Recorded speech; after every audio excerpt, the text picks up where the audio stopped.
Hi, welcome back to Movies Within Channel. Today we are going to watch an action, fantasy, comedy movie called R.I.P.D. A gigantic entity smashes through a door. And we hear Nick Walker's voice saying he is having a tough day at work today.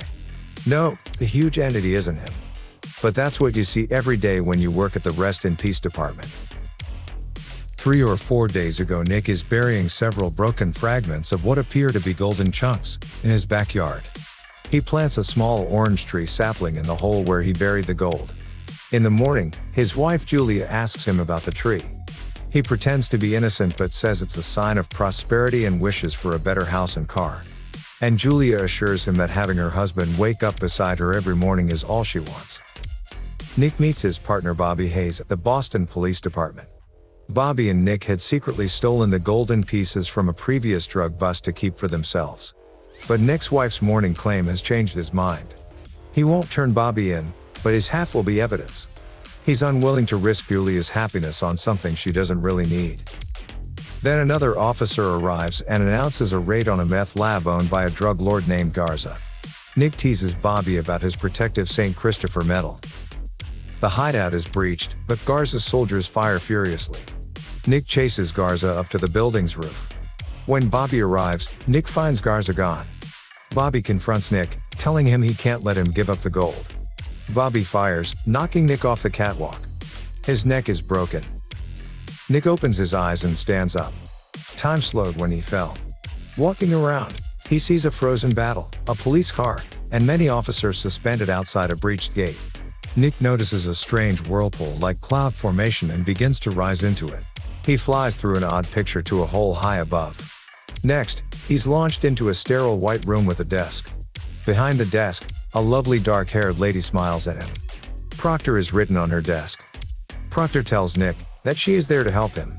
A kind word and a recommendation would be appreciated, Proctor assures Nick, especially after having stolen the gold. She explains that some people die and then live among the living, rotting their souls while appearing normal. Proctor's Rest in Peace department, at the R.I.P.D. in short, is tasked with capturing these deados, as she calls them. Nick has to serve 100 Earth years in the R.I.P.D. operating in Boston.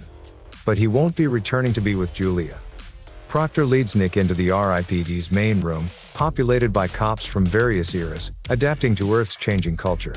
Then he meets his new partner, a gun-toting, wise-talking lawman with an attitude, Roy Cephas Pulsifer, or Roy, who looks like he doesn't want to have a partner. But in the absence of other options, Roy urges Nick to join him. The department's bathroom flushes them into a Boston VCR repair shop. So, they drive their shop's signature car. Roy tells Nick Proctor wants to start with closure. A funeral is Nick's closure. A 21-gun salute, a flag over his coffin, and Julia's faint cry.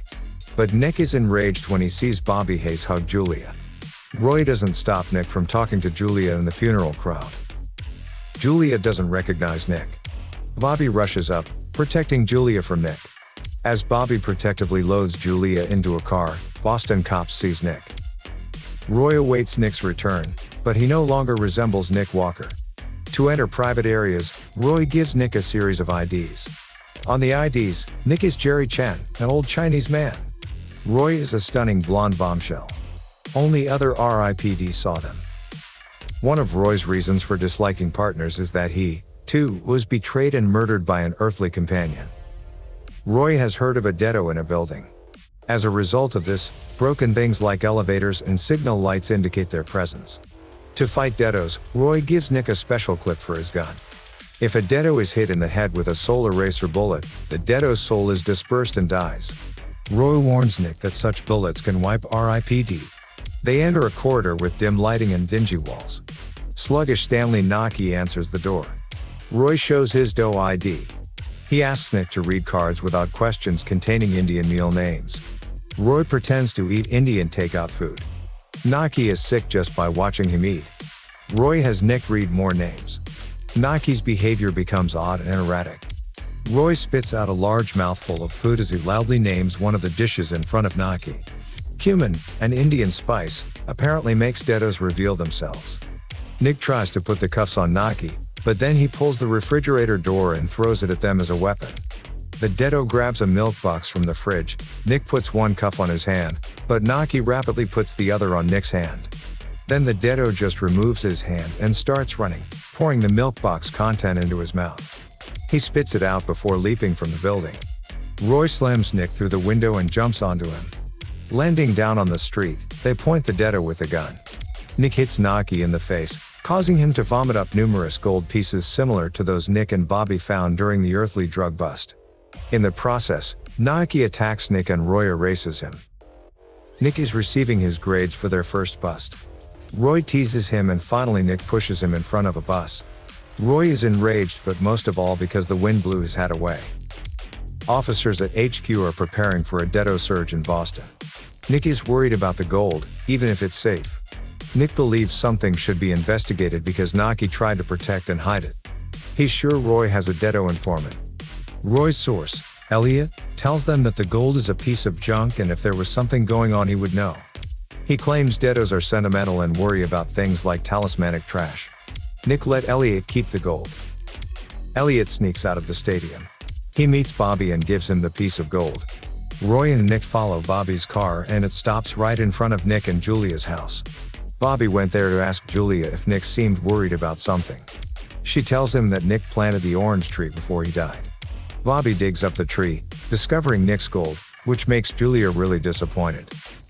Roy is furious because he didn't know about this. They start to argue. Nick hits Roy, but Bobby drives away with the gold. They follow him into a store and sit on a bench. A dog alerts Roy. An obese man with long sideburns and an unruly goatee. Bobby gives the Deado a briefcase with gold. Roy and Nick drag him into a freezer and pull out some cumin powder from a shelf. That's Jerry Chen and the blonde bombshell to Pulaski. When Nick offers to pop Pulaski and reveal him, he inhales deeply the cumin powder. Roy and Nick watch as Pulaski emerges as the colossus they sought. So, Roy adds a harpoon extension to his solar racer pistol.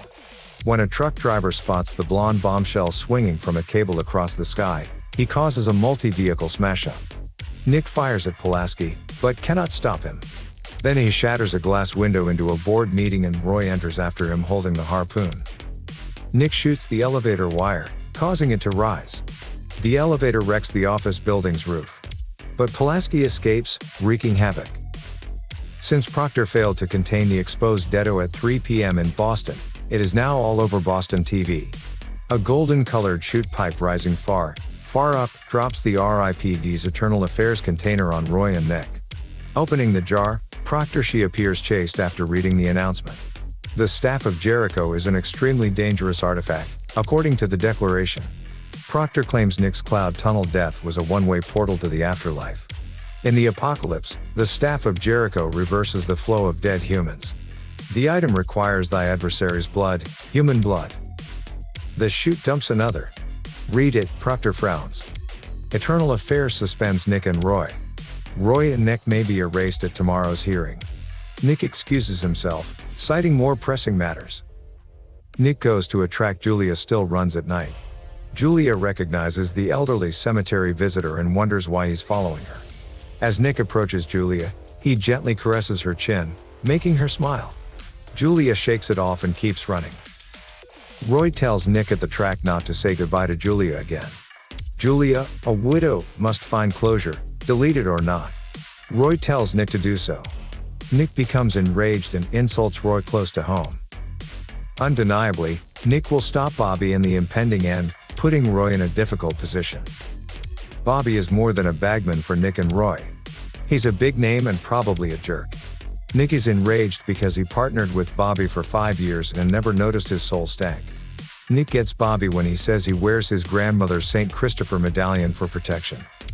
In a coffee shop, Bobby gives a sports fan half a metallic sphere. The Staff of Jericho and RIPD have never been restored by a Deado in 3,000 years. Get in trouble, Bobby advises. Julia tells Bobby about the old Chinese man the next morning. She feels Nick reaching out from the other side. She should not be alone and Bobby invites her to lunch. An approaching VCR repair car has Bobby hanging up the phone. One of 2 small lockable containers is unlocked by code. Nick and Roy decide to leave from the front towards Bobby's house. Roy knocks on the door, presenting his ID and requesting a tandoori clay oven.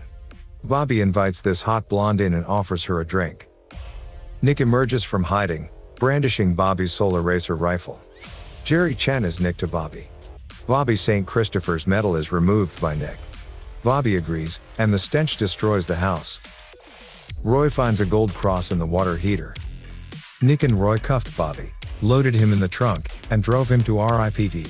Boston RIPD officers have arrested a gothic female deado and are holding her pending trial. An athlete among them. The deados are all popped. Nick dragged Bobby to the bench with him.